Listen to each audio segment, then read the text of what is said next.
What up? What up? What up? This Ibn Web, Quran the Sum here. Official Think Tank going down here. First, I want to say, what's up to Paul Spence, man. He got me this gentleman, Troy McKoy, that's about to jump on here. So, Paul, I just want to say I appreciate that. Solid, man. Looking forward to this. Basketball player, great man from what I hear. Like I said, I'm looking forward to meeting him. Never met him. Father, family man, what have you here too. So, just looking to chop it up with Troy for a minute, and we're gonna just jump into it. Hold tight. All right, there you go. Nah, ain't that bad. Peace, man. How you doing? I'm Karan. All right, hi, Karan. How you doing? I'm Troy, buddy. Troy. I appreciate it, man. Pardon me laughing, but I get a kick out of just watching folks try to get on here, man. So pardon me. I've been doing a lot of Zoom meetings at work and stuff. So, but I just set it up for the first. I had to get a new phone, so okay. Usually it was already set up, so I had to play with it. But yeah, nice to meet you, brother. Likewise, man, and I appreciate this solid, man. You jumping on here. Just a little bit. I know we talked for a brief second, man. This something I just did on the fly, man. Probably a little over a year ago, just having some fun. People I know and don't know or get to meet, such as yourself here. And I know when Paul, he's like, I got somebody for you. Let me connect you with him. So like I said, so the honor is all mine, man. So like I said, I appreciate this. All right, that's what's up. That's what's up. I enjoy doing it. Paul, a real good friend of mine, good brother. Yeah. We go way back. Yeah, we have, our battles in high school, and we've just remained friends. Basketball like a fraternity. Yes. So you meet people from all different walks of life, but y'all all become brothers, and in some way, shape, or form, we keep in touch. And I like Facebook for that. That's the one thing I do like, Facebook for that. I get to keep in touch with a lot of my brothers that I've played with over the years. Yeah, no, definitely, man. It definitely does that for all of us in regards to those connections here. And you mentioned growing up here, man. Where did the journey start for you? Is it Connecticut or was it somewhere else? Yeah. I was born in Connecticut, born and raised in Connecticut. Actually, in Hartford, Albany, off Albany Avenue, Oakland Terrace. Okay. That's where I spend a lot of my time at. But I, live throughout the North End. Okay. Now, growing up, how was your childhood, man? Are you the only sibling, or you have other brothers and sisters? No. I have a blood sister. Then I grew up with two other people in the household from a mother relationship, which is my brother and sister. Mm-hmm. So it was four of us pretty much growing up in a household. Okay, man. What kind of things you get into as a kid? Oh man, a little bit of everything at first. Yeah. Growing up in the inner city, you had a lot of obstacles, influences, both negative and positive. So growing up for me, it was my main focus once I became around 10, 11, became sports. Okay. And then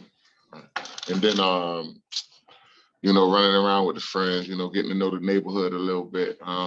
We learned from each other a lot. We knew all the neighbors, and you had to watch out for the neighbors, and they'd tell your mom what you're doing and stuff like that. So I think we grew up in a good era, in a real good era.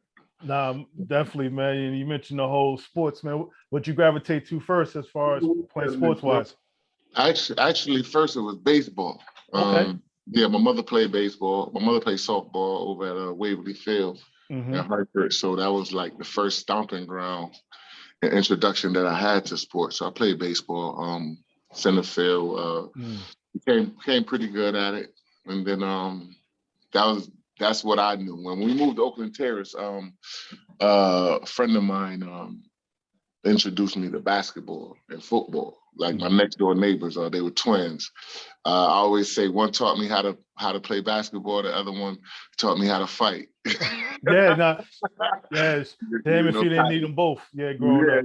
Exactly. Kyle and Kyler Roberts. Yeah, those are my brothers still to this day too. They were twins. Interesting. Yeah. Just sidebar. You mentioned Oakland Terrace. I had some cousins that grew up there. Probably Tad. Nikki might be around your age. Jackson and the Mans, they lived on Oakland. I forget the number, but they grew up on Oakland Terrace as well. So. Yeah, two sides. Is Keeney Park side, we call it, and then there's the other side. But we were on the Park side. So okay, she's over there on the side with you got the liquor store on the corner. Yeah. Okay. They was on that side. Yeah. That's the other side. Yeah. Okay, yeah, they grew up over there. Yeah. So Yeah. baseball, huh? Then basketball, obviously, you started getting some height here, so it kind of worked to your advantage as you started, to play a little ball here. Yeah. Like I said, it went from that to football. Back then, we played everything. That's right. We played stickball. We got together. We played street football where we played pole to pole in the street. So and then like I said, when I moved there, like around 10, 11, Kyle was the one that introduced me to basketball. We used to go across the street and in a friend's backyard and play in the back court. And then we used to go up to the park, and he would teach me because I started to grow a little bit. Then we play at the YMCA downtown. That was the first league I was in. Okay. My job was sorry as hell. But I did have a little height, but it was like really encouraging because he taught me a lot back then. So even playing at the Y, but it sounded like your thirst for it remained though, as far as wanting to still play though. Oh, definitely became. I think for me, basketball. Once they moved probably. I think when I was like 14, they moved a little bit further down the road on Greenfield Street. Yeah, I took a liking to basketball. It was like a outlet for me. Okay. I was able to go and work on that on my own. All you needed was a basketball. That's right. You know what I'm saying? Like baseball, football, you needed a group of people to play with you. So for me, basketball was the one that I started watching it on TV, became a Sixers fan, loved Dr. J. And so you know how we try to mimic the moves. Oh yeah. So once I got a basketball, I would go up to the park by myself and then learn through there. And then try to play with the older guys. They wouldn't let you play unless you was good enough. So so back in the day, it was a little different. You had to earn your way through it. But eventually you wound up cracking that code as far as being able to play with some of the old heads, I'm sure. Yeah, and I think that's what elevated me because I hung with older kids, older people back then, and that definitely helped me. Once I started to play and get a little more familiar with the game and actually work at it. Yeah. So it happened pretty fast. By the time I was in the 7th, 8th grade, I was able to start playing with those guys. They would pick me.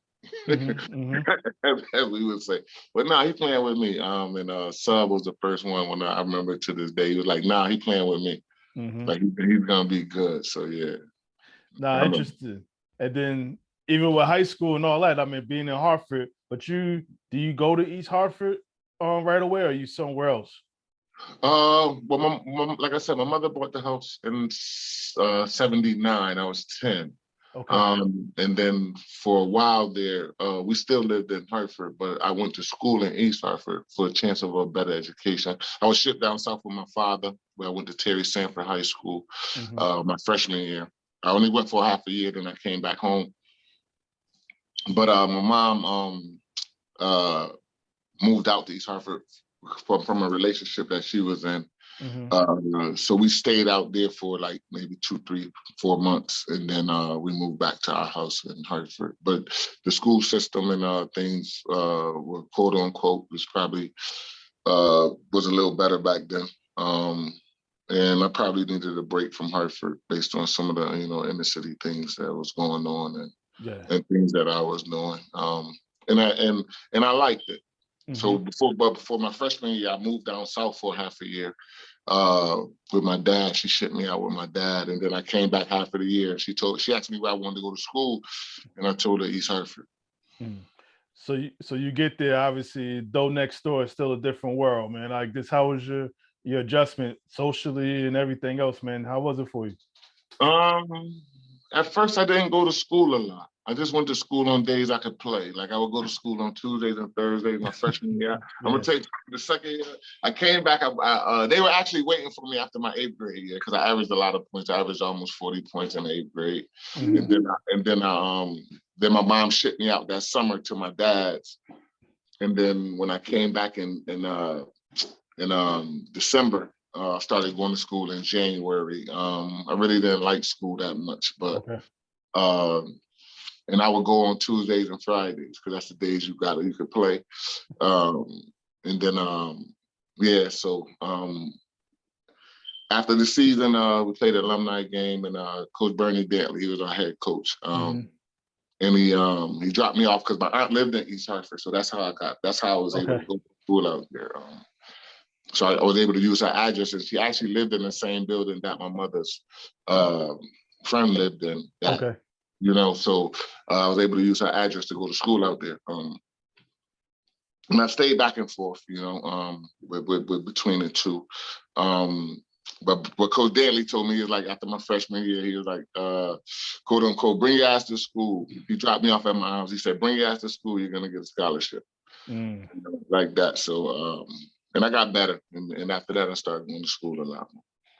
When did it click? When he said this, or did it take some other time to just realize, hey, I got something here, maybe I could get a ride eventually and everything else here? Because I know us being 14, 15, 16, we thinking of everything else sometimes, but what we supposed to be thinking about. For me, it clicked then, but I didn't know it clicked. Okay. You know what I'm saying? Like it was more of a okay. Yep. But I got better and better and better. It was like a reiteration of things. Now I'm going to school 3, maybe 4 days a week, in spurts, because I missed 63 days and a half a year. I didn't miss a day when I was down there with my dad, but I missed 63 days and a half a year. So I had to eventually make up those credits and stuff like that. I was always smart. It wasn't that I couldn't do the work. It was just that I, like I said, into other things and not really valuing education at the time and not knowing what education really was. As a kid, sometimes you think, oh, everybody do it, just something you gotta do. You don't know the importance of it. Right. Until later on. But they stayed on me. And I'll give Coach Dantley and Mike Liapez, who was my assistant coach, and Ken Gush, who was my godfather. Like they stayed on me with it. Yeah, definitely. I mean, looking back and having those supports, man, like we all needed somebody, if not multiple people. And it sounded like you had some good people in your ear. No, definitely. I credit East Hartford. Like even when I was in school, I took my classes after my junior year. They would give me syllabuses. Like I didn't take like regular classes, but that was just designed just for me. Miss Stan was my English teacher, and she was like, you know what? This is how we're gonna do. We're gonna get you ready for college because you're gonna go. So it was a different support system, which was widely throughout the not just the school system, but the community at the time. Okay. Now, as far as playing the game itself here, how did you work on your? I mean, I know you mentioned obviously playing ball. You just needed a ball in the hoop, man. Like as you started developing, how did you work on your game? I mean, in the summertime, off season, even during the season, how'd you stay? Making sure you were sharp. Yeah, I played basketball. I could say probably every day. Okay. Back then, there wasn't no trainings really. Right. It was like you hooped or you didn't. And I think it taught us to be competitive first, because when we played, it was 100 people at the court. You lose, you don't get back on for a long time if you might. So I think that aspect of the game has changed with our kids. But when I grew up, it was like you had to win to stay on the court. So it taught you how to win, taught you how to be competitive. And I also like to go to the gym and like just work on my shot. I did that a lot by myself. Work on my ball handling, just to get better at certain things. But I did it all. You do it all. Back then, you do it by yourself. You don't have nobody teaching. So you mimic the things you see on TV. You mimic, then you have like I said, I had Kyle, then I had Marcus. They were older, and they would work with me. Then we would play a lot of one-on-one. Okay. You know what I'm saying? Like, so that helped me out because we played one-on-one, and that got competitive because you wanted to win, you wanted to get better, and obviously once you start playing one-on-ones and it becomes competitive, it helps you out in the long run. Interesting. And then even playing in East Hartford, I mean, big school. So you guys, I think that was like the CCC back then too, right? Oh yeah, definitely. Double F. We played Double F. big schools, Hartford High. Even the infields had good teams at times. The Fermies, the Manchester, they'll come through. We had really good teams. My first year starting was my sophomore year, and we had a good backcourt group. Wayne got a scholarship to Central. He is our 2 guard. Tony went to Western Connecticut State University, so he was probably still the best point guard that I've ever played with, because he taught me. And I was just a sophomore. We won 19 games in a row that year. We were 19-0 or 18-0 at the end of the season. Nah, interesting, man. How was it when you had to play the Hartford schools? Being you grew up, you split time both places. How was it for you? Yeah, those were the fun games. Those are the games I look forward to. In all actuality, they were my friends. We all knew each other. We saw, we still were playing in the parks. Big E, Paul. Now we all in Wendell Lee. Like, we all were still playing in the parks and stuff around that time. So we would see each other and we would talk trash before the game, and who's going to win, and then actually that was the competition. So those were the bigger games, standing room only. Like, everybody came out to see them. And I think, I love that part of it. Yeah, the bigger I played better when the games became bigger, actually. Oh, when them lights got a little brighter, huh? Yeah, when the lights got a little brighter, I played very well, very well. Now, we had our battles back. We went back and forth though. Okay. But I'm pretty sure I got the nod. I'm pretty sure I got the nod in the win column. Okay. Yeah. Now I know you mentioned college. I mean, obviously when your coach telling you that before, as far as going to school here, so obviously things get better, recruiting and all that stuff. I mean, how was that process for you? I know everybody's different a little bit. How was it for you? For me it was. I never looked at it as a real process. I didn't realize how big it was or valuable it was till later on in life. Period. I remember going through school. I talked to Bobby Stefanik one day. He was a star football player, and he was like, "Troy, man, where you going to school at?" I said, "Shoot, I don't know. What about you?" He was like, "My it's a little different from me." I said, "What you mean, dude?" Like, I'm thinking, okay, like, you the star football player, I'm a star basketball player. You're able to go wherever you want. I'm able to go wherever I want. But it really wasn't like that. So I used to, and for a second I wondered why, but I pretty much was able to go to anywhere I wanted to. And he wasn't. So, and then now looking back at it, you see like how they got 1-star, 2-star, 3-star, 4-star athletes, and it's not the same for everyone, depending on who you are, in your level and what they consider your level of potential. Because that's all it is. They base it on your level of potential. Obviously, I went in and I played right away in college. A few hiccups here and there, but I played right away. I started as a sophomore. And then, a lot of things changed after that. Administration, they still going through it down there in South Carolina. I think the administration should be a little bit stronger. Frank Martin just was... I just saw he just got let go. Yeah, then he's at UMass now. Talked to him a little while ago. He's at UMass, which is good. But he was establishing a culture there that was good for not just athletes that was coming through at that time, but former athletes. He made it feel like a home again, like Coach Felton did when he was there. I can't remember his name right now, but it'll come to me in a minute. But there's a couple coaches that came through that were very good and good for the program. Like even Coach Fogler should have given or been treated better while he was down there.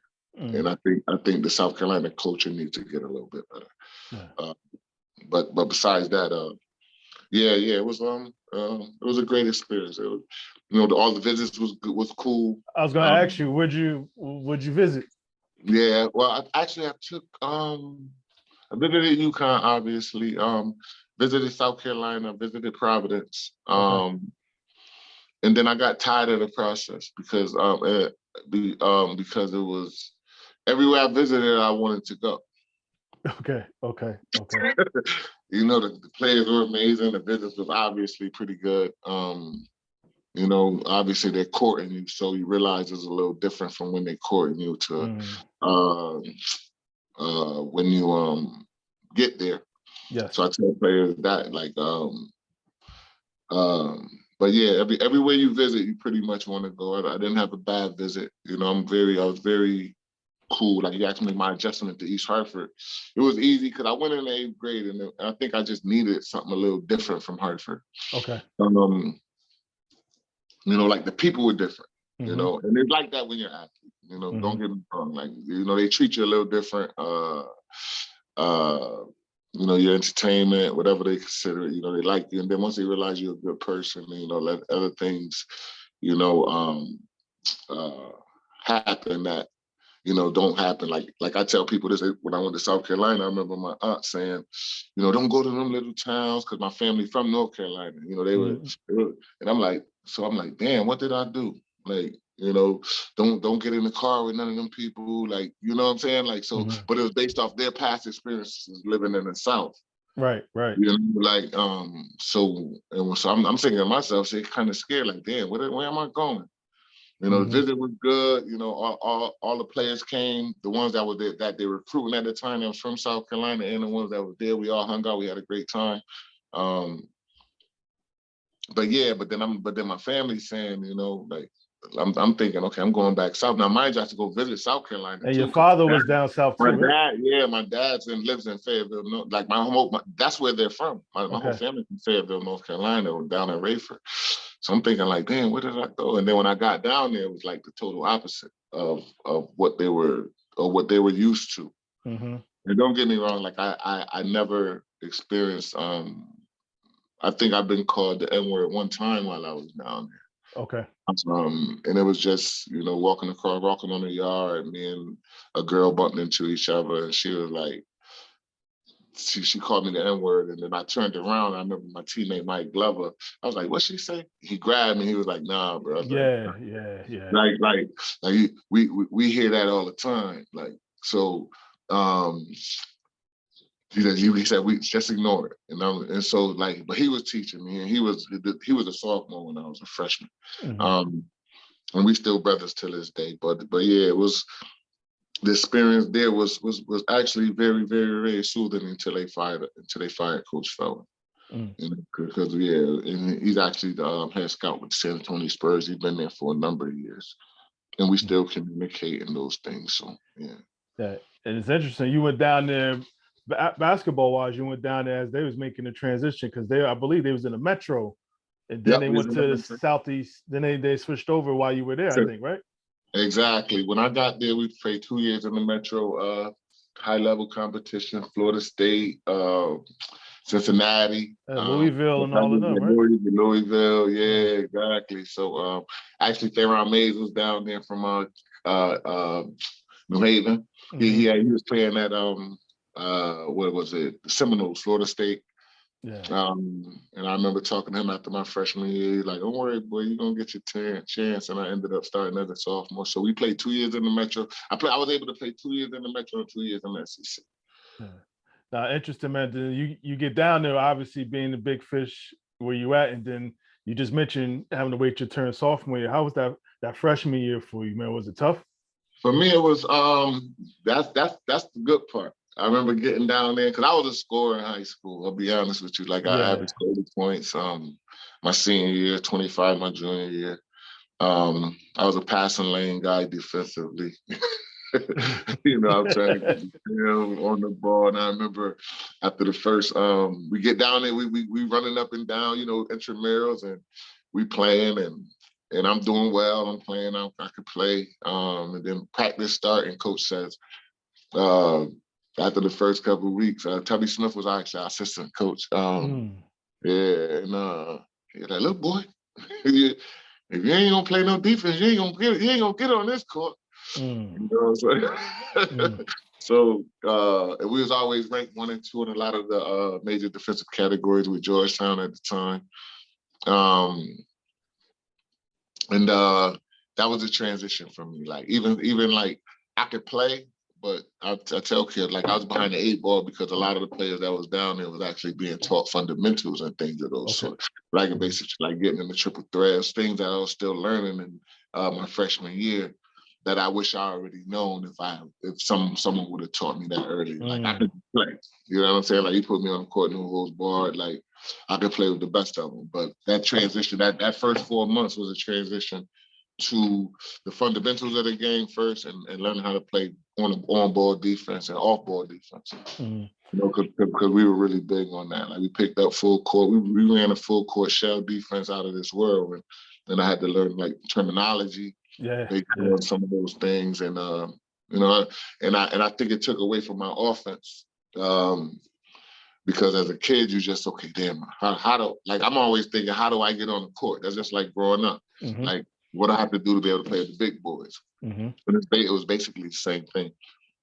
Like talent-wise, yeah, everything was there, everything lined up, but learning the like I said, the fundamentals of the game, offensively and defensively. Now, even with that, and how do you juggle going to class? Because before, you remember you said you just didn't go to school back then, but obviously the business of basketball, you in college now, it's a business. So how did it all work?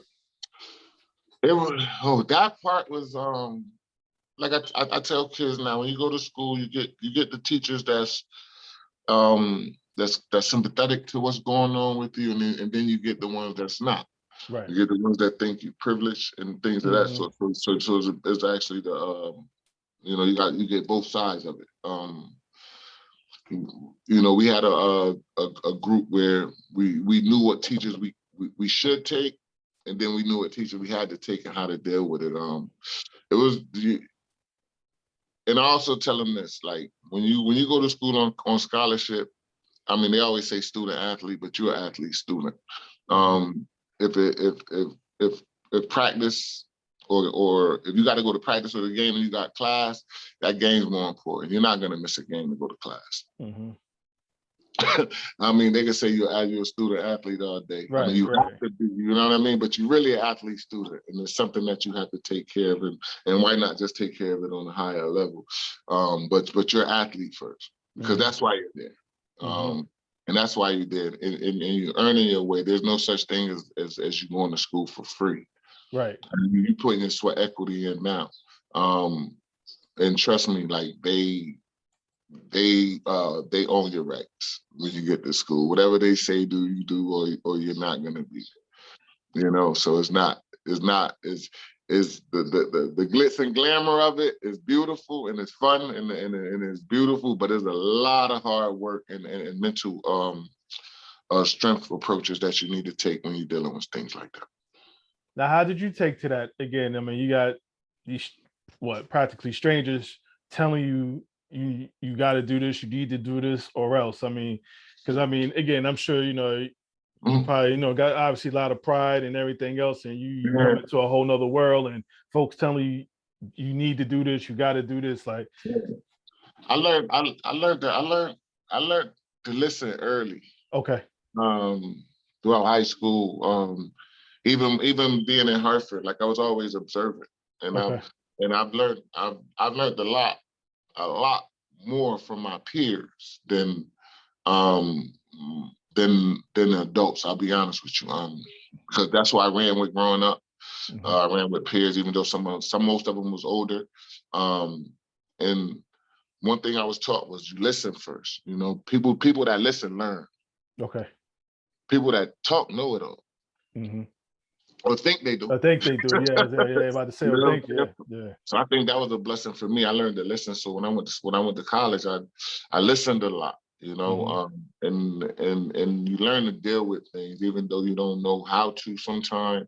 But if you keep your mouth shut, sometimes you just listen and you try to incorporate the things will work out for you. You know what I'm saying? Like I wasn't the kind of kid that would, argue back or fight back. I was just deal with it, right, wrong, or indifferent. I learned, like I said, I just learned to listen. I learned to listen at an early age. Okay. And then listen and figure it out. Yeah. So somebody telling you to do something, the worst thing to do it, and I tell some of the players now, like if a coach ain't saying nothing to you, you're in trouble. Like, Yeah. you could pretty much hang it up. But if he on your butt and he do it, like he see something in you. You know, Coach Feldman was a yeller. I came from high school. That Coach Lopez was a yeller. So, you know, like sometimes it cut like a knife, and then later on in life you understand that. Right.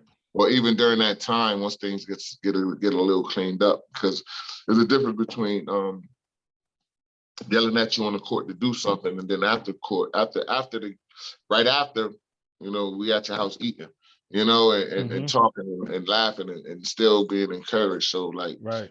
Like I tell them, if a coach not really saying nothing to you, then yeah, that's not a good sign. No, I was always told that. Definitely is always told.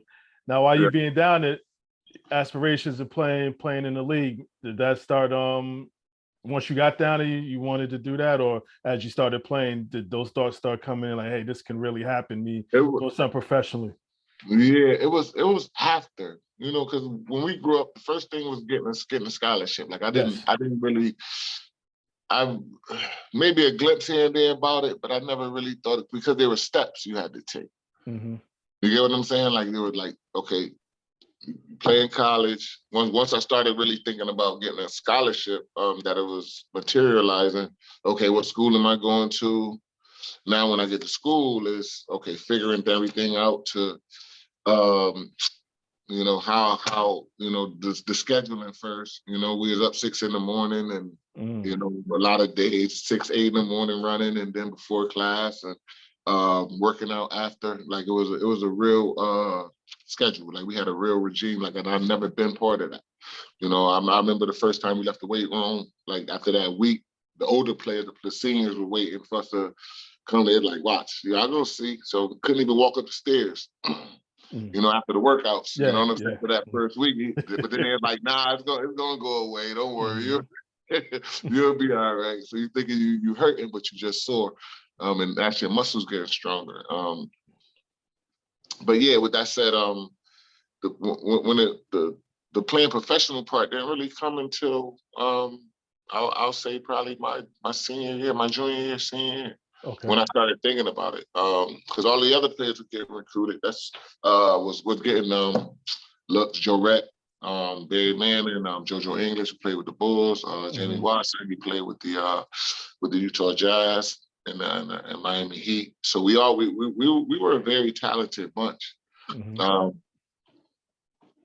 We went through, like Jamie went through 3 coaches. I went through 2.5. Coach Vogler came in right at the end of my senior year. Okay. So I missed 2 coaches, and actually 2 or 3 athletic directors. Yeah. So it was a system of dysfunction, you know. The head football coach I passed, Coach Morrison, who was very good, produced a lot of pros for South Carolina. That was our transition to the SEC because of the football team. They were independent before that. Okay. And you know, so the whole athletic program went to the SEC at the same time. But with that said, yeah, it started coming around my end of my junior year, going into my senior year, because Xavier McDaniel is a real good friend of mine, and him, Tyrone Corbin, Alex English. Like those were our summer workouts. Stanley Robert. So we all played against each other. And I remember Tyrone saying to me after that summer, before my senior year, he was like, sure, you can fucking play. He said, only take 1 year. You feel me? Like it's just like I'm playing against those guys in the summer. And I guess they, you know, realized how talented or that I could just play. Because back then you get to play. Right. No in between. That's right. No, ain't no in between. You could play or you can. And I remember him saying that to me. And then that's kind of like when it clicked, let me go. And then with the coaching change, it was a little different. You know, we get a new coach, they want to bring in their players. And, you know, I ended up averaging 11.5 points my senior year, but only averaged 19 minutes a game. So not even a half a game I played. Yeah. So that's part of the politic part you get into. And then talking to the players, like we were a tight-knit group. Me, Jamie, Kerry Rich, Joe Redd, Bearman and Mike Glover, like we were real tight in group. So we all used to talk amongst each other. But that's when I started thinking about it. And then after that, I just, I pursued it a little bit. And not even on a higher level. I just, as a kid, when you're at that age, the ex used to tell me, like, you got to get lucky too. He said, I got lucky. I was able to lead the nation. I went to the right school. I was able to lead the nation in scoring and rebounding one year. Right. Based on the circumstances, and I got lucky, and I was drafted high. He said, you just got to get lucky too. Like we all in the shower back then. We were talking, me, him, and Tyrone, and a few of the other players. But yeah, that was it. Yes. So even with that being said, did you before going overseas, did you get invited to any camps as far as NBA camps? This is what I was told. Like I was supposed to go to Miami. They were young back then too. The franchise started, yeah. But then I never, like the coach that was there, he never gave me my paperwork. Okay. Remember I averaged 11.5 points in the SEC and a half a game, and I talked to one agent and I was a sleeper, and I ended up signing with an agent out of South Carolina who did a lot of stuff, a lot of stealing from players and stuff like that. So actually New Jersey was on the table too. That's when Petrovic died in a car accident. So on the Autobahn. Right. And then I ended up not going, and then playing in the USBL. Then I went overseas after that. I just started going overseas. Yeah. Then when I came home, I would go to LA, work out with Sacramento, Mitch Richmond, and so that's how that table went. But I think I got complacent once I started going overseas, making money. And when you don't get the push that you feel as if you deserve or you need, you get a little complacent. And then I got tired. Like I stopped playing in 2000, 99, 2000. I just was tired of going back and forth over the water, not really having no social life. No girlfriend, you know what I mean? No family. I had my kids. I had 2 kids at the time, but one was in Texas, one was in South Carolina. Interesting. Yeah. So you start to think about those things. So here I am pursuing my professional career, and I got things I need to do, like in my own socially in my personal life. So yeah. Before I even jump to that though, just being overseas, how was that experience? Again, I know culturally, you probably, I don't know if they gave you an interpreter, you just had to figure things out, or how was everything? A lot of both. Okay. Fortunately for me, the first year that I went overseas, I was in Portugal, stayed in the Azores, the island of Madeira, and a lot of they speak English, man. Everybody want to learn how to speak, and not English, but American. Okay. So you get, that's the language a lot of the kids chose. Before us, before I went over there were a lot of other missionaries and basketball players. So it's been going on for some time. So you get the players that came through.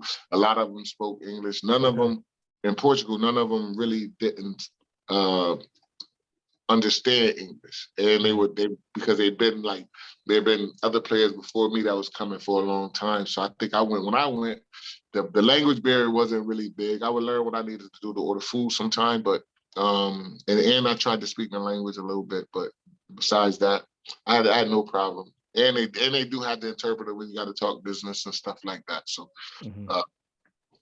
But most of the people my age at that time, 23, 24, 25, they spoke English, and they would interpret for you. Okay. The lifestyle was pretty much the same here. You worked out, you hung out, you just, you lived there. That's why I don't like to do vacations like for a weekend and stuff like that, because I've been to a few different countries, and I was able to live there and be part of the community and stuff like that. So when I go places now, I like to spend 2 weekends and know somebody there, so you can really see what's there. I don't like to go on resorts. Like you go to Jamaica, like I got friends there. I want to hang out for real. Okay. You know what I mean? I don't want to go stay on a resort, and that's not Jamaica. You know, I Right. want to go to I want to go to Dunn's River. I want to go, you know what I'm saying? Like I want to drive up through the mountains and get in the bush, as they would say it. Yeah. So that's me. But yeah, but that part of it, yeah, it was fun. I never had problem getting my money. You know, back then some people used to not get paid. Like I've seen and heard stories of guys getting left in the airport.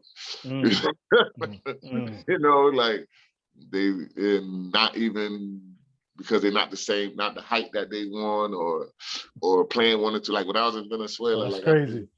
I seen guys in Venezuela come and play 1-2 games and be back on the plane the next day.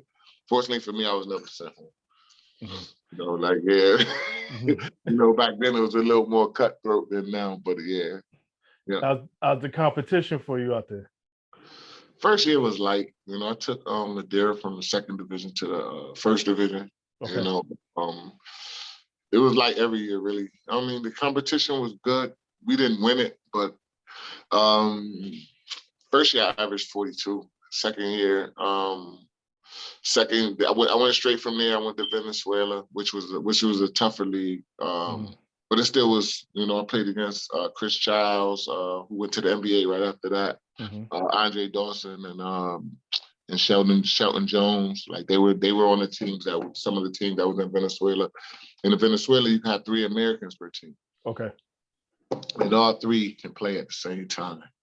So that was the difference. Now certain leagues, I didn't even know that. Like certain places, certain amount of Americans couldn't play at the same time. Oh, okay, see, I never knew that. Yeah, and like when I was in Taiwan, we had 4 Americans, but only 2 could be on the court at the same time. Oh. So, so if you sub it, you pretty much sub it for American, unless they just playing. You know what I'm saying? Like, or they coming in for you because they only allowed 2 to be in, and they play NBA rules and things of that sort. That was actually one of the best plays I played. I think they since probably changed it by now, but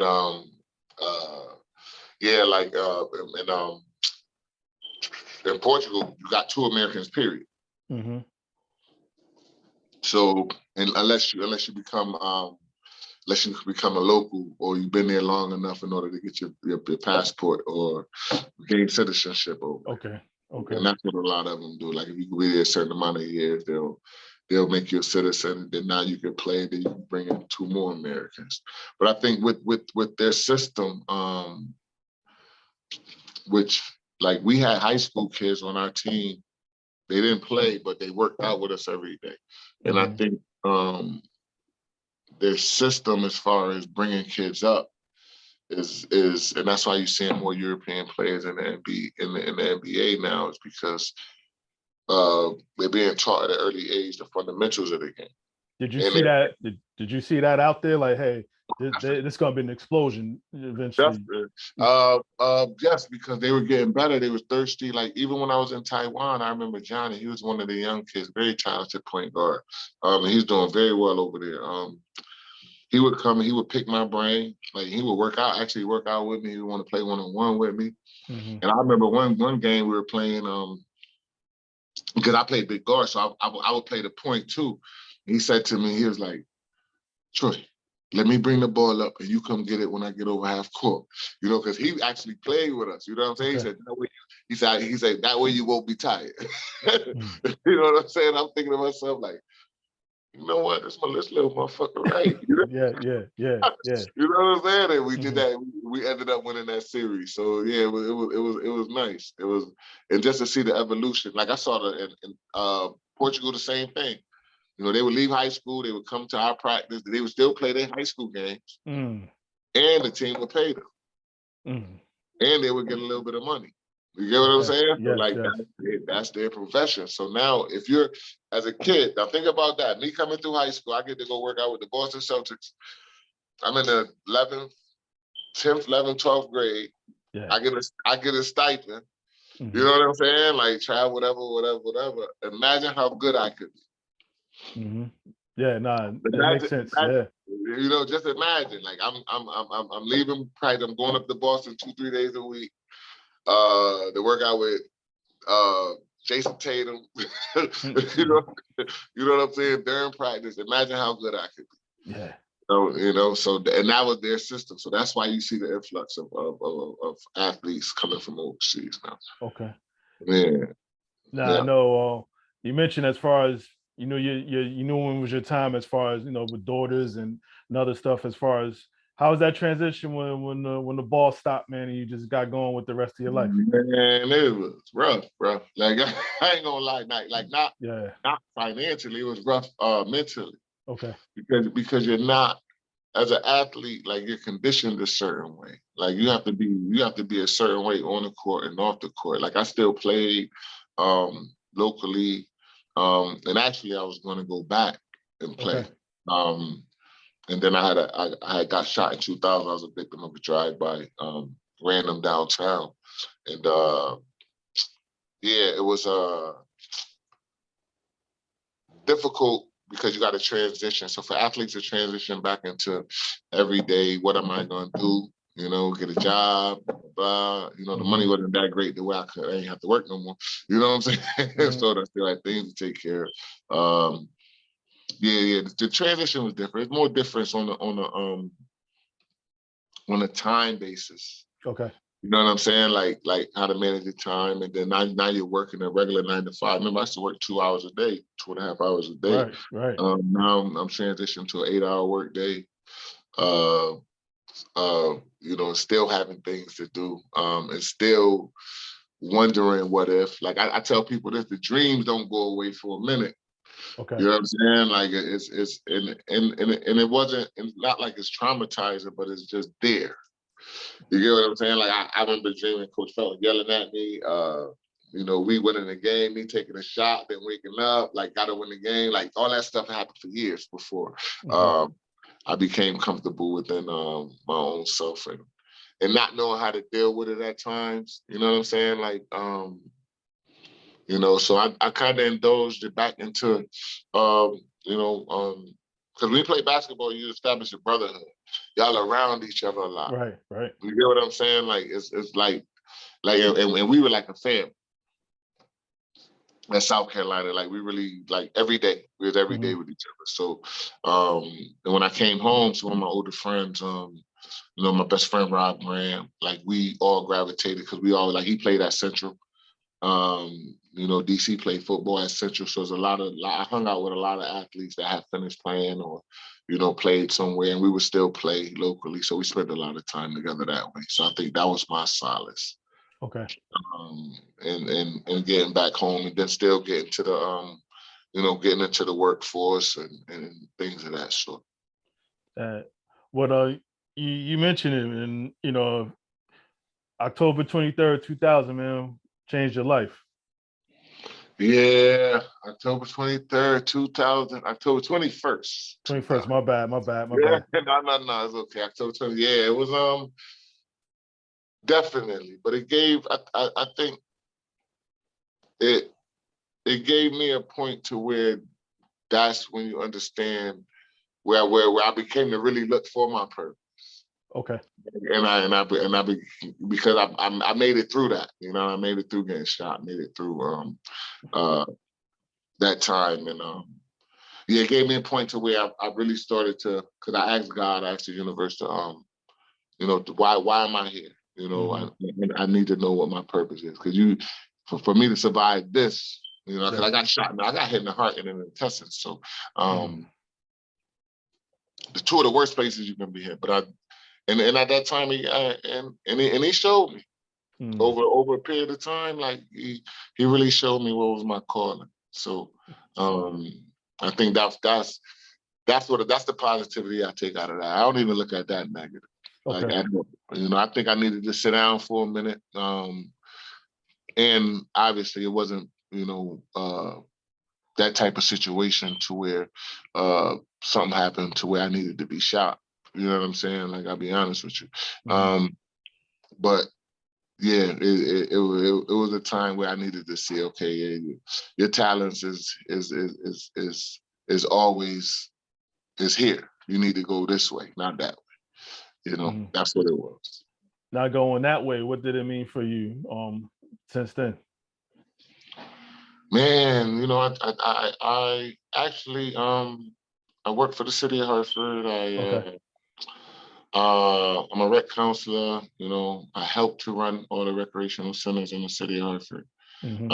I train kids. I've been doing that for a number of years. My son played basketball on the high level. My oldest son, actually, he's in Indianapolis now, playing in the Nike tournament, playing in the EYBL.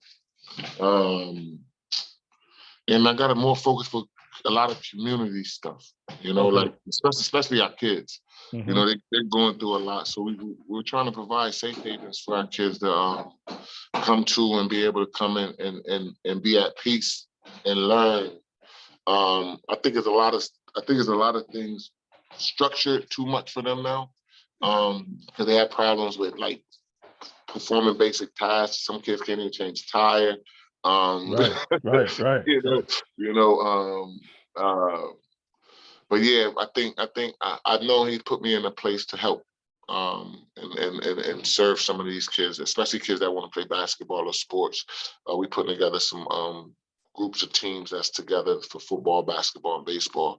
And I want to focus on the sports that's going to get kids scholarships, because a lot of our kids won't be afford to pay. And for me, my biggest blessing was being able to come out of that and not owe. Yes.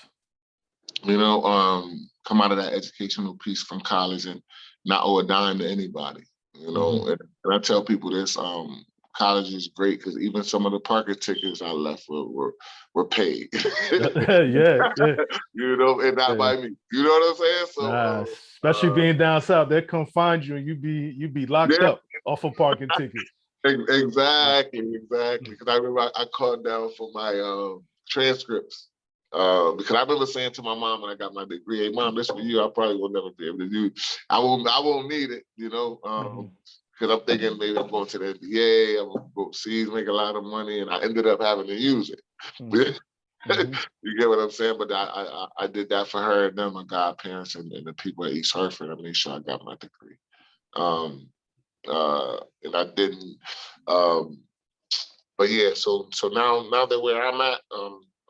I'm glad I'm in a position to help our community, especially the kids. And like we do a lot of basketball clinics, we do a lot of basketball teachings about a group of friends, and I gave you some more information on that to where kids can come. We set up leagues, we do 3-on-3s again, bringing that back. Yes. Yeah. So and now just a little more conscious of my surroundings. And who you align yourself with as friends and people. A lot more conscious, because you grow up thinking, or you grow up being taught, like the first thing that people say, "No, don't forget where you come from. Don't forget where you come from," which is true. But there's certain things I think we need to get help, and there's a lot of help that's needed. But I want my kids and the kids in our community to be able to stay in our community and be safe. Yes. It's I don't want to have to move.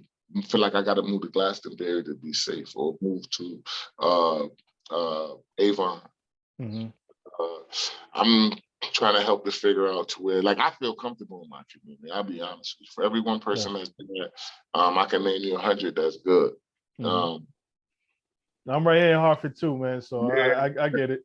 Yeah. So everybody don't feel the same way, but I want our kids to be able to.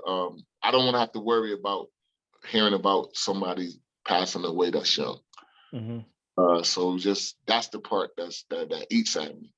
But so now we're just providing the safe havens for them through the community centers, Parker Memorial, Royal Center, Metzner, and Willie Ware. The point that we're giving our kids something to do and providing a safe haven for them. Man, you don't know how important that is, especially around here. So I appreciate that. You and everybody else that's doing that, man. I appreciate it so much. Even with the whole sports thing, what has it given you that sticks with you to this day? From then, man, tough times. Just playing ball or whatever the case. What has it given you? Yeah, my coach Felix always tell me tough times don't last, tough people do. Yeah, you know, like, and like I tell the kids now, there's a lot of stuff going on. Mental health is just a very, very serious issue, not only in our community, but I have a very dear friend of mine, Eric Wolfgang Pinto, and he's always said, like, every person in the United States could probably be diagnosed for some particular reason with PTSD. And our niche on that is that we've all had things that's been traumatizing from the time you grew up as a kid. And no matter what walk of life you come from. Yes. But with us, we were always taught to be tough about it, deal with it, be tough about it. And what basketball was taught me was no matter how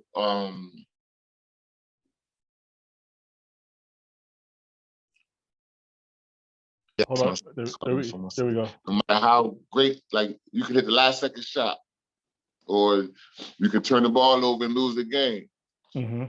No matter what it is, no matter, as long as you mute button, you hit the mute button. You know, never get too high, never get too low. Mm-hmm. You know what I'm saying? And just keep moving, move next play, move on to it's always the next play or next game. That's right. You know what I'm saying? So whatever's going on today, I could win $1 million a day. Still tomorrow, I got a next play. I could, you know what I'm saying? Like IRS can freeze my account. Still tomorrow. Mm-hmm. You know what I'm saying? Next play. I still got something I got to do. I got to figure it out and move on to the next play. That's right. You know? So that's what basketball has taught me. Next play, always next play. Whatever the next. Definitely. Can I put you on the spot a little bit with some questions, man? No problem. Have some fun, man. Have a little bit of fun. When in the whip here, man, you prefer 84 or 91? Say it again. When driving, you prefer 84 or 91? When driving, 91. All right. What'd you 91. say? 91. Okay. Yeah, okay. I done drove that way all the time. I used to drive back from school, all that. That 91. Woof. Yeah. That 91 to 95. That's my spot. That's your path there, man. That's my path, man. I'll mix it up with these Hartford. Albany Ave or Burnside Ave? Albany. Mm-hmm. Albany. There, I know back when you had to get right, man. Were you going to Richardson Mall? You was going to Pavilion or the Civic Center here, where you had to get fresh here to buy some stuff? Man, I was going to Abe's, man. Abe's Fashion. Oh, that downtown. Okay. Yeah, so when the balls hit, it was obviously West Hartford though. Okay. Yeah, I was going to West Hartford. Yeah. All right. We were downtown shoppers back then. Yeah, we go to Abe's Fashion. They made me get the West Indian Parade, Taste of Hartford on Constitution Plaza. Which one? West Indian Parade. That's home. I'm American, but yeah, West Indian Parade. Yeah, that's what we look forward to. All right. Speaking of which, we got Scotty's or we got Raging Cajun? Yeah, Scotty's. Those South Carolina, University of South Carolina, or East Hartford High? Actually, I'm gonna tell you why too. I'm University of South Carolina, because that's where I became a man at. You know, like that's where it was just me. I was on my own. I was 50,000 miles away from home, and I had to learn on the fly. Okay. You know? I had to learn on the fly. I wouldn't change that for the world. 89.9 or 910? 89.9 or 910? Come on now. You can answer that one for me. 89.9. Yeah. All right, no doubt. Power or snowfall? Say it again? I said power or snowfall? I'm not big on TV. I'm on sport, but yeah, power was tough. Power. I did watch that a little bit. All right. What Doc Hurley Classic? What did it mean to you? Man, legendary. I missed it by a year from playing in it, but Doc was always a great man, and I wish he was still around. But like I said, it gave opportunity for inner city kids to really showcase their talents. with the name of someone as great as he was, Yeah. and is, like I look forward to them bringing that back. That's definitely something I support. Yeah, definitely. The Pro-Am or playing over there at Waverly in the Summer League? Woo! Oh, man. Oh, man. That Waverly was something special, though. I ain't gonna lie. Yeah. But I'm a 50-50. 50-50. Yeah, people, man. The Pro-Am right. The Pro-Am was right, too. Yeah, but that Waverly was just something. It was something special about that. Because that was home. That was more homegrown. Okay. So I'm gonna say Waverly. I gotta give it to Waverly. Waverly get the slight nod. Okay. Yeah. Waverly get the slight nod. Remember the first time you dunked? Yeah, ninth grade. Yeah. Ninth grade. Yeah, ninth grade. First time I dunked. First time I dunked in the game. Well, it wasn't until 11th grade, but ninth grade. Like in high school, I dunked in 11th, but I could dunk in the ninth grade. You got any memorable bodies that you caught that sticks out?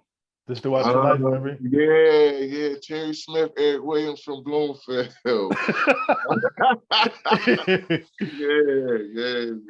Yeah. Standing room only, baby. Yeah, that was Eric and Terry. Yeah, got one of them one game, one of them the next game. Yeah, that was it. And knocked them out the tournament. Yeah. You caught them on a break, or was this? No. Well, both of them was in the half court set. Ooh. Yeah, both of them. Both of them came in the half court set. I remember they tied it up with Eric, and I, shook him and went down the lane and dunked. The game was over last 4 minutes. And then Terry was an and one. Yeah. So we spread it, and we was already up. They was chasing. They was trying to get back that game too. That was actually in the state tournament. Okay. And that was the other one. Both of them was body to body though. Yeah. This one may be tough here. Best game you ever played in your life on any level? Woo.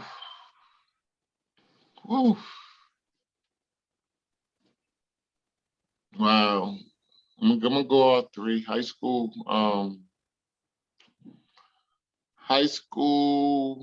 senior year last game, we lost in the state quarters to Holy Cross. I had 52. College, playing against Allen Houston. Okay. I had 24 in the second half. We beat them. Okay. And then overseas, I really can't. I had 67 one game, but that wasn't my best game. Yeah, but I averaged 42 that year, so I can't really say over there. But the highlight was I just, we elevated the team, and I left and did big impact. Yeah, that's it. That's 67. Is that the most points you ever scored in the game? Yeah, 67. It was like an ocean that day, huh? Oh my God! I put from the hash. And I was a big guard, so like, and that's what I tell people. And I try to help people understand that the game within the game is played in a bunch of different levels, right? Okay, you have your talent, you have your team's talent, and then you have the coaching and the coaching staff talent. All that dictates how well you play. Okay. Individually, you know what I mean? Like so. You got to blend the three. You know what I mean? Like, you got to listen to the coach staff. You got to be able to go over the game plan and all that. Then you got to, you got 4 other players on the court with you at a time. And then, obviously there's how well can you play within those other 2 sections. Because you have your own individual talent, and that's where I think that's where what our kids struggle with. Because, like I said, when we played growing up, you got picked to play, so you got to win to stay on the court. So sometimes, like basketball, the only sport where there's a time to be selfish, but the selfishness comes not from, and it shouldn't come from individual success. It should come from team success. Gotcha. Everybody's a role player. Your role might be to shoot most of the shots, and his role might be to rebound. That's why I hate them to say the role players. Because even the person that's taking all the shots, his role is just to score. You know, Mm-hmm. you know. But what about that dude that's getting them 20 rebounds or Right. getting 15 assists? You know what I'm saying? Like Mm-hmm. they just made a star out of the person that's putting the ball in the basket, or they want to make a star of that, and which is a difficult thing to do. But with that said, you know, once you can master those things, the rest is easy. Yeah. You know what I'm saying? Like, so you got to be able to deal with, you know, the game within the game. Mm-hmm. Like coach telling you to do something, but you might see something different on the court. You know what I'm saying? So, but now if what you see don't work, you're gonna have to deal with him. You get what I'm saying? What you see do work, then you know what I mean? You're gonna be looked at as a Chris Paul, as a point guard, or you know what I'm saying? Or as being smart, you know? Mm-hmm. Because the game is played off quick reaction time. It's read and react. Mm-hmm. That's the bottom line, you know. Like the play just is set up to make it easier for y'all, but you know, you catch the ball, you open and shoot it. Like that's just what it is. Like somebody closing out, you pump fake and go. Like it's just quick reads and react, you know. Mm-hmm. And then, you know, so that's the part. That's the part. That's it. Yeah, yeah. Best team you ever been on? Whew. To be honest with you, in college, man, we was ranked as high as 8th in the country. Just think we got burnt out a little bit. Everywhere I've been, I've had great teammates, man. Like, and that's what I based my best teams on. We definitely was talented. High school, like I said, I probably lost a total of 9 games in 4 years. Okay. And I've always been in family atmospheric, on family atmospheric teams. Like we really cared about each other and we wanted the best for each other. Like I've never been on a team, you know, we might have had a couple selfish players here and there, but like I've been on those type of teams around those type of people. And that's good. That was it. So I would go back to like high school and then college too also. Like we still brothers to this day and we fought for each other on and off the court. You know what I'm saying? So yeah, we had really good teams. Like my sophomore year, I got suspended academically. Barry Manning broke his wrist. Jarrett went down with the pacemaker. That was around the same time as Hank Gathers. And JoJo was the only one left on the team that they considered, you know, Eric Sykes could play, but then you saw the other talent that was actually sitting. Yes. You know what I'm saying? Like, okay, this dude in college, he ain't playing.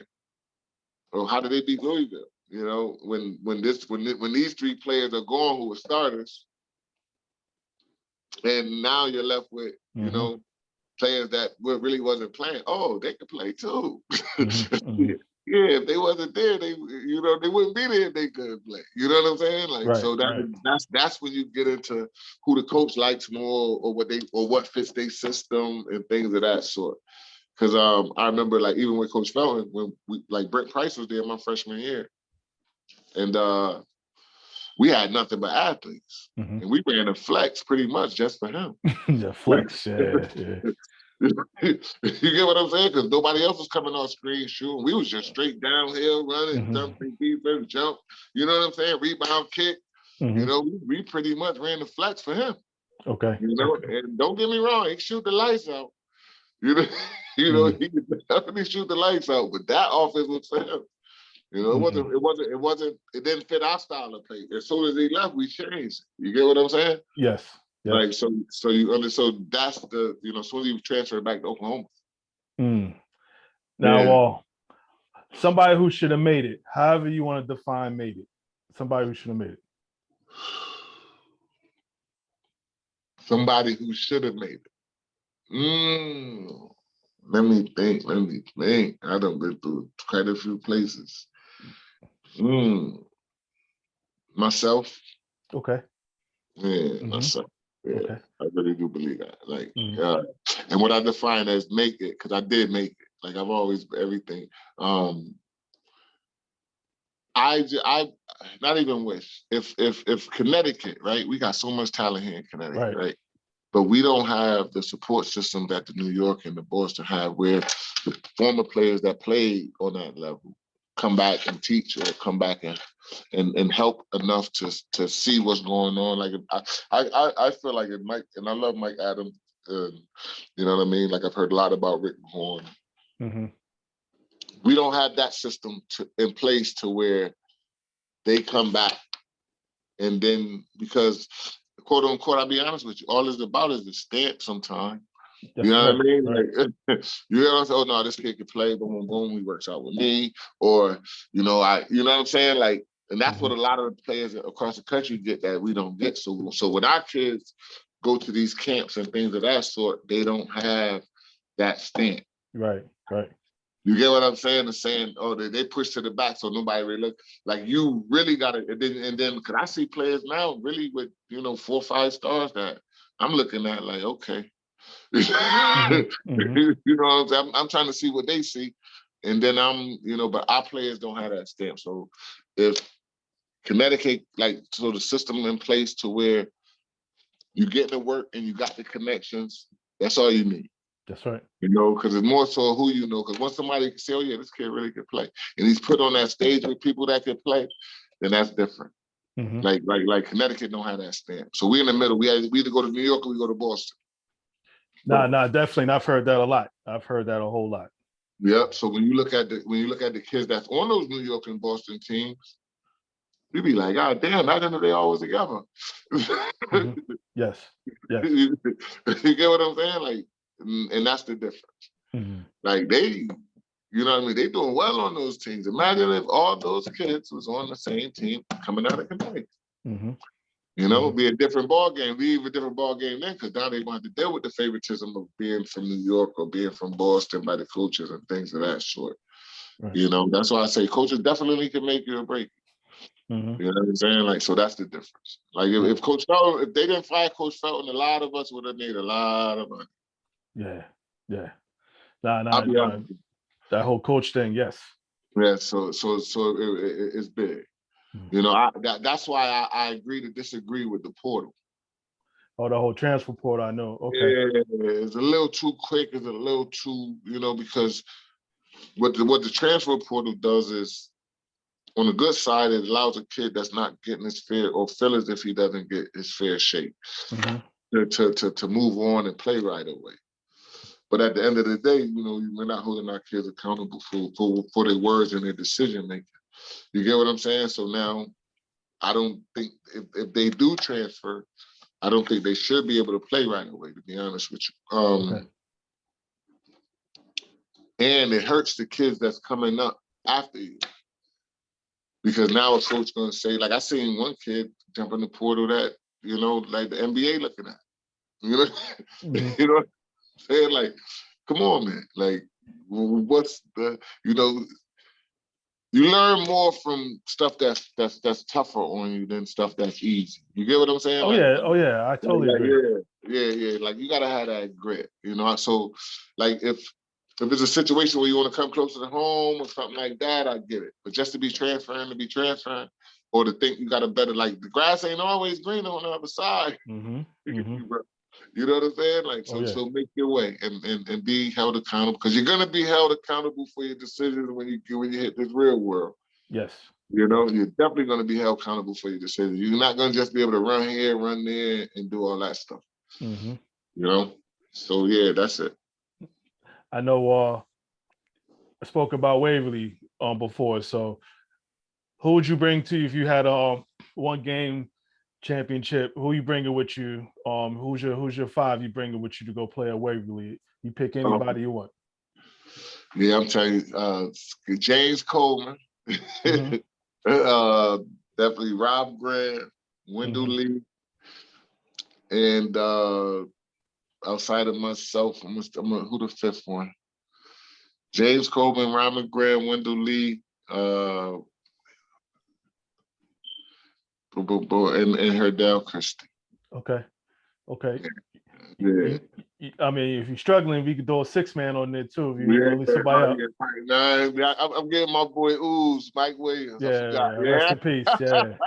I got it because we done did it before. Yeah, we should go there. The Osgood was another one. That was the one. That was the one for. Okay. You heard about the Osgood? I know that's at New Britain. Yeah. Yeah. That was the one, because that was the whole state You know, so we had our battles with Waterbury and stuff like that. Yeah, Mike Williams, definitely my boy. Rest in peace. Rest in peace. Yeah, Yeah. that's my brother. What's you the best? You the best to ever come out of East Hartford? I let them decide that, but I think so.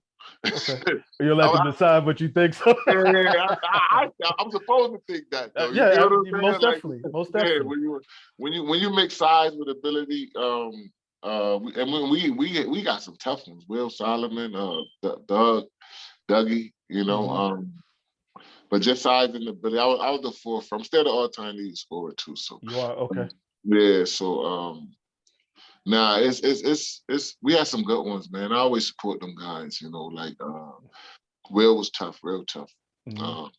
Doug, he went to Clemson, I think, right? Yeah, Will went to Clemson. Yep. Okay. And so yeah, East Hartford got a good track record for basketball players.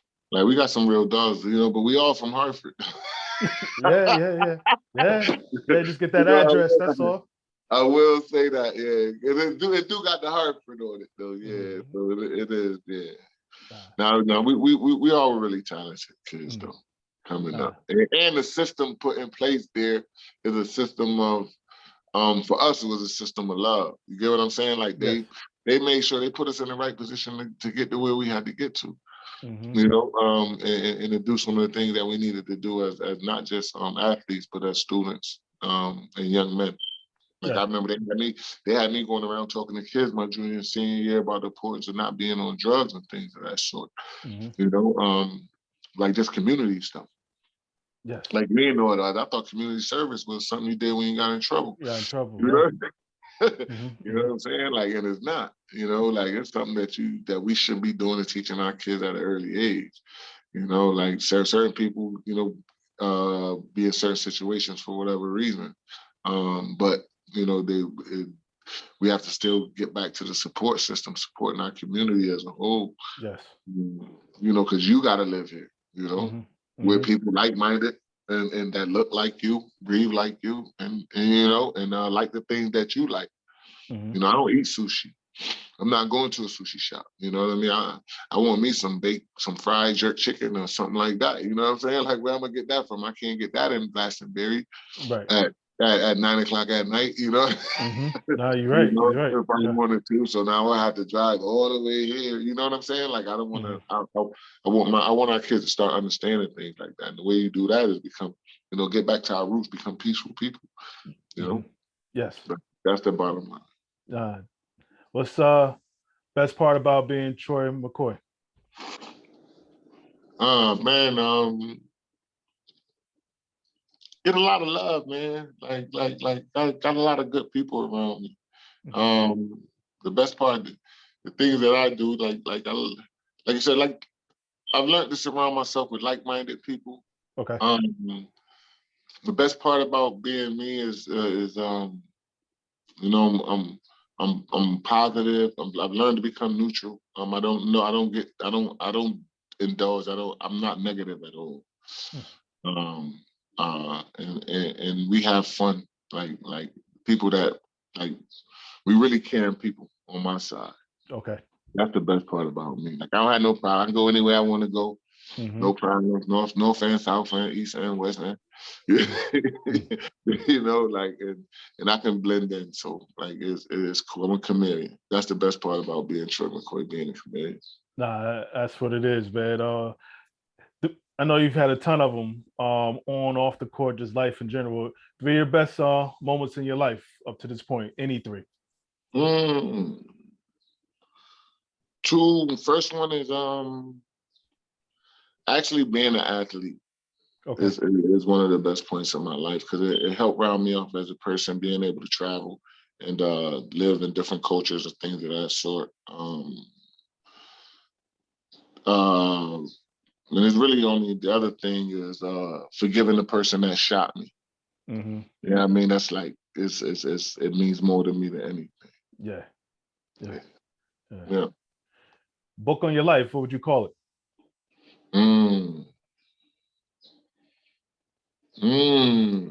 That's a good one. The book of, what would I name the book of my life? Roller coaster. Okay. Okay. Yeah, the roller coaster. Nah, definitely. I hear that. I totally hear that. Oh, at this point in your life, this age that you're at, what advice would you give that 17, 18-year-old Troy, that senior in high school Troy? What advice would you give him? Say that again from the beginning. The phone had rang. Oh, no problem. What advice would you give that Troy, that 17, 18-year-old Troy in high school at this point in life? What advice would you give him? Yeah, just I would give him a task. I would tell him to focus. Yes. You know what I mean? Like, just really focus. Like, and I tell you the same thing I tell the kids now. You're gonna be older way longer than you're gonna be younger. So let's figure out what we want to do now, and you already know what you want to do. So put 150 into that. Okay. You get what I'm saying? Put that $150 into that right now. You know, plan B gonna take care of itself automatically because you're already doing that. Yes. Put that $150 into that. Okay. You know, because you gotta do that to do that. So put that $150 into that sport that you love. Yeah. You know what I mean? Like, I remember shoveling snow to hoop. Oh yeah. You know what I mean? Like, I remember rain and still hooping, you know, out there. But you know what I'm saying? Like that, put that buck, but that's still not a $150 because the $150 comes from, okay, resting, take care of your body. You know what I mean? Like, and when things don't go right, you know, there's still some things that you can do in order to, you know, still work. And you don't always have to work by being on the court. You can work off the court too. You know, because it's more mental than physical. Yeah. Now, when it's all said and done, that's right. That's right. Yeah, when it's all said and done, it's more mental than physical. Yeah. Well, go ahead. No. Go ahead. Nah, it's on you. I got it. What I was gonna just say, what would your parents say about you? Wow, that mama, that he's a very loving son. Yeah. Man, and you know, he's definitely grown up into a good man. Yeah, definitely. I got one. Your high school career, as far as who you were and how you played, would you be able to beat your son in a 1-on-1? I think he played defense better than I did in high school. So yeah, I think I was just an offensive mindset. Yeah, the only thing I get him, I think I was mentally stronger than him at that time. Yeah, I beat him at the same age, 17. Yeah, because the kids, like, he been on my hip from the whole time. Like, and don't get me wrong, he's more talented. I think he's more talented than I was at the time as a whole. But the mental aspect of the game is something that we're working heavily on right now. Okay. That's good. Yeah. Yeah, talent-wise, he probably, but I think that's just only because I was mentally tough. I was like, when we were younger, we were grown men at 17. Okay. You know, like we weren't little boys. You know what I'm saying? Like, and he's still like, the kids now that are 17, 18, they still, because they had a chance to, like, they're in the house more. Like, we were out, we knew what was going on. Right, we were right. street savvy, street smart. You know, like, I think they're stuck in the house a little bit too much, and so I'm trying to get that out of them. You know, like, yeah, just because I was mentally stronger than him. That was it. That's the only way I get him, because I knew how to get in his head. That's it. But besides that, nah. But he's talented. And I know you got your girls here, but just having your son take a liking to something that you loved and made a profession out of, like, how's it been just watching his journey? Man, it's been a gift and a curse family-wise, because when you focus on the task, and, you know, sometimes we get tunnel vision. You know, I think I'm you know, obviously I love all my kids the same. I might love my daughter more than I love my boys, and not saying that in a negative way. It's just that I worry about them more. It's just a feeling you get, you know, like they said, but the journey has been great. Is even within the ups and the downs, like it's special, and it's just something I know. Like I can't teach a woman how to be a woman. Right. You know, I rely a lot more on their mothers for that, and just for me to be there when I need to be there. You know what I'm saying? Because I gotta teach, because I could teach them boys how to be boys. I got 2 sons. I got an 11-year-old too. Okay. But I can teach them how to be men. So in that process, you know, there's certain times where I need to be there. You know, and I know I need to be there. And even when I can't, you know, I'm still there. Like he's calling me now. I hope they won today. But yeah, like that journey's been uplifting. You know what I'm saying? Like in the guidance part, because I feel like that's what I didn't have. Right. You get what I'm saying? Like my father was in North Carolina. Mind you, he was there for me. You know what I'm saying? Like if I needed to go down there, come live, all that kind of stuff. But I was playing basketball. So like I didn't have a male figure that went through it on any level to teach me. I was learning on my own and from peers. You get what I'm saying? Like which helped me. But then when the confronting part or the hard part was when you're not playing like you think you should, or you know, when you don't have a voice. You know, because I remember one of the players' mothers going in there. Like I was a 6th man as a freshman, and one of the players' mothers going in there crying to the coach about her son not playing. So all of a sudden, I'm not playing as much. Now my minutes go from like 16 to 4, and you know, and I don't know what's going on. You get what I'm saying? So coach acting a little different at the time, you know, and then it took one of the other players told me what happened, like who was very, very, very, very, very close with the coach, which we all was, but he was like, you know, mother went in there saying he almost had a nervous breakdown, and why is it? Because he ain't playing. And during those circumstances, like, you know, I had no guidance. You know what I'm saying? So like all I did was say I didn't, but I wasn't disrespectful about it or nothing like that. Like I didn't go talk to the coach. I had nobody to go advocate for me. You get what I'm You know what I'm saying? So after that, we all started as a sophomore, so, you know, and other things happened. But and we came in together. So it's those type of things that I wish I had the guidance for. You know, because you sit back there and you absorb it, and then it hits. You get what I'm saying? Like I'm a million miles away.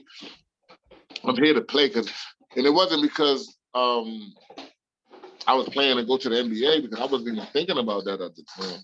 I just love to play basketball. Play ball, yeah. You know what I mean? Like, and to be free, and then to be able to play in front of 13,500 every day, and then go play in front of 22,000, and all that stuff was big for me, because the lights come on, I play. You know what I'm saying? Like that's just what it is. Yeah. Like I was my coach always tell me that, like, you ain't scared. Like he ain't scared. Like he played. Like my freshman year, so that's why I was always playing. And then after that, it was totally different. You know, once somebody advocate for a player that was from South Carolina, then, you know, like you don't know that as a kid. Picking a school to go to, and why you pick this school, and you know what I'm saying? Like I picked the school based off the love of the atmosphere. I actually signed both letters for there and UConn. And then me and my coach in the office, like, okay, where we going? I said, one of these two.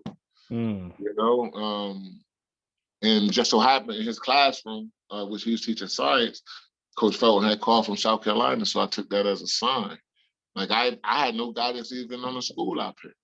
Yeah. You know, that was all me. You know, all me. And then, you know, then my mother cried because I said in the interview, well, my dad really didn't get to see me play.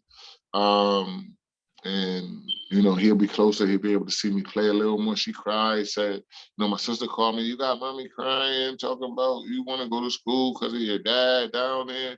Yeah. And I'm like, I ain't say that. You know what I'm saying? Like, so now here come all the other crap. You know what I'm saying? Like, yeah. So then me and her talk, we hashed that out. And then, you know, like I said, it was, you know, like no guidance during the process. Talent there, you know, the work ethic there, the love there, but the guidance ain't. The guidance part, So you missing the steps. You know what I'm saying? Like you missing one of the most important steps. You know what I'm saying? Like, okay, this is why you go to this school. This is why you go to this school. This is why you choose. You know what I'm saying? Like, this is what, you know, no one laid it out on the table. Well, if you go here, this. If you go here, this. You know what I'm saying? I looked at, I'm going to play right away. The people cool, you know, and still to this day, that's home to me. Like, no BS. Like, they're my brothers. Like, I go down there, no problem. Everybody come back, everybody can land or whatever. We all meet up and we do what we do. You know, Xavier McDaniel, I stay at his house. I call him right now and tell him I'm coming. He'd be like, the code's still the same. Yeah. You know what I'm saying? Like that type of stuff. So the love is just different, you know, like, and that's what I tell people up here. You worry about, I had to learn this when I came back home, like up north in the Northeast. You know, you got like, people use the word snakes. You know what I'm saying? Like, but you don't know up here.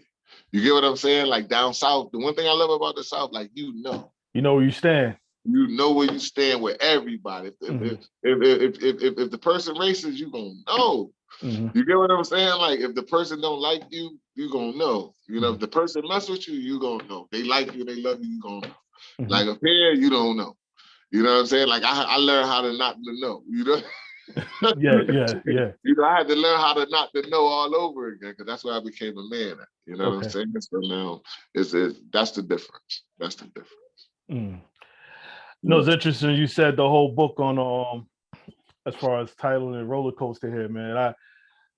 A lot of our lives have been that way, man, but somehow this roller coaster here, man, you found ways to even that ride out, no matter what it was. It's just even my little bit of time chopping it up with you here, man. And, you know, it's been a pleasure just to listen. I heard the name, I've seen the name before and everything, but to actually just sit here and just kick it with you for a minute, man. You don't know, like I said, the honor, as I said, from the door is all mine. And hopefully, like, there's some other stuff athletically that I do around officiating. I would love to talk to you outside of this and just kind of see how we can link up and make those worlds happen as well too. You mentioned as far as in Hartford and, you know, obviously some towns and cities outside of here, man. I'd love to just connect with you. But even outside of that, just thank you for everything, man. Like I said, the ups and downs that you had and just willing to share a glimpse of that. Yeah, like I said, I'm so appreciative of it, man. You don't know, I'm very appreciative of this. No, I appreciate you too, bro. That's why once I knew the connection, like, this is the real, like, because I'm a feeling person. Like Paul, that's my brother. Yes. You know what I mean? As soon as he said it, he stamped it. Yeah. It's a wrap. Like, it's certain people that say stuff to you where you know, like, okay, yeah, all right, yep. Yep, got to do that. You know what I'm saying? Like, or at least try. Then there's other people that say things to you. Like, that's why I said learning to know nothing. You know what I'm saying? Know not to know. You know what I'm saying? Like, there's other people that say something to you. You be like, okay, then all right, let me see. You know what I mean? Or you just know, like, nah, I ain't doing that. Yeah, you find some way to curve them. Yeah, you find some. Yeah, exactly. Find the right way to curve them. You know, because you don't want to be like, man, get out here. You know how you do it. You just want to be like, all right, let me see. Then you be like, I've been busy. You know what I mean? But that's cool, man. I enjoy chatting with you, bro. Nah, like, definitely, man. Feel free to reach out anytime, and I'm gonna lock you in. I'm gonna lock you in. And then I'm gonna send you somebody that I would like you to do. Like, I don't know if you Troy Love. Okay. He actually played with Paul for a year. And he has some trials and tribulations, good brother. You know what I'm saying? Definitely, let's do it. I asked Paul about him. Say, true, yeah. I was just talking to him the other day. I saw him out. And he live in Florida now. But yeah, good brother. He was actually one of the ones, like, it's certain ones, like, back in the day. And I'll be honest with you, like, he was one of them. Like, he was one of the dudes like me. Like, he was a little older, stayed back a couple times, but he was tough. Tough. Paul will tell you about him. Like, he played for Hartford High. Yeah. Let's do it. Definitely, let's do it. And obviously, we're here in the same town, man. I'm on grabbing a bite or something, man, and break bread here. Let's do that soon. Let's link up soon. Yes. Definitely. You got that. You definitely got that. Bro. And I'm gonna reach out because I'm right there at Parker Center. Like, you come through anytime. 2621 Main Street. That's the actual center that I was one of them that I run. But we got a collective group of counselors and assistant counselors that we make sure all the centers run pretty good. Good stuff. And I live right off Blue Hills, man. So I'm right here. Okay, yeah, you home. I'm right here. So Definitely. All right, Let's do this, Troy. let's link up. Let's do that this week. Let's link up so we can get together and really get to know each other as brothers. I appreciate that. Definitely. Yeah. I definitely reach out. All right, brother. Talk to you soon. No doubt. Peace, man. Yeah. People come in your world for a reason, man. And Troy's one of them. And just to hear his story, man, just sit back and you just listen and just take it all in and sneak and take something away from it. And Troy, I appreciate you just, just sharing your time with me and what have you. That being said, I'm just going to step away. I put my hand over my heart. That means I feel you. Yeah.